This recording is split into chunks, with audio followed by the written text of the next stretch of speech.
Hi, I'm Tom with Camping World. We just had the propane tank filled on this vehicle, and now we're going to get ready to go camping. So we need to get down to the propane tank and turn the valve back on. When we had it filled, most likely the guy that filled it turned the propane tank off. It's his job. It was safe for filling.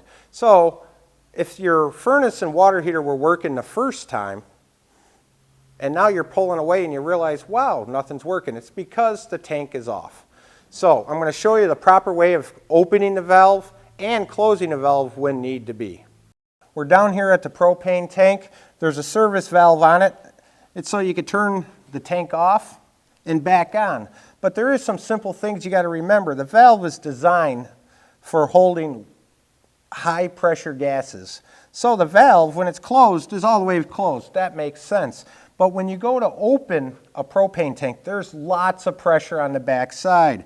We're going to open it slowly. We're going to turn it counterclockwise slowly until it seats and it's all the way open.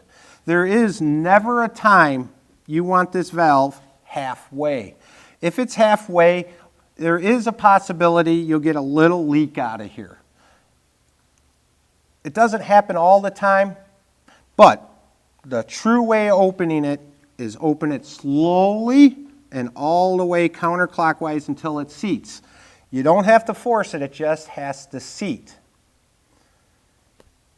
At that time, it's open. If you have a problem, if you smell propane in your vehicle at any time, and you can really smell it, if it's safe, come on out here and they tell you, close your tank off.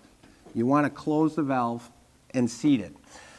When we had the tank filled, the person filling the tank closed it, so when he's filling it, he doesn't have any issue. He is told to close that. They very rarely open it back up for you. So we turned on the tank outside. Propane should be in the system. We need to bleed the air out of the piping system. So we're going to start at the stovetop. That's the quickest, easiest way. That's where I can tell if everything's going to work properly. I love these little lighters on a stick so I don't burn my fingers. I pick the burner I want. I sit there and you can see I'm blowing the flame. It's not lighting, it's not lighting. It's pushing the air out of the system.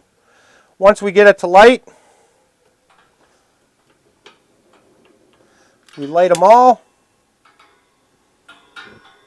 And what that's going to do for us is we're going to get the air out of the system. So when we try to light those little pilot lights, we're not sitting there for 10 minutes.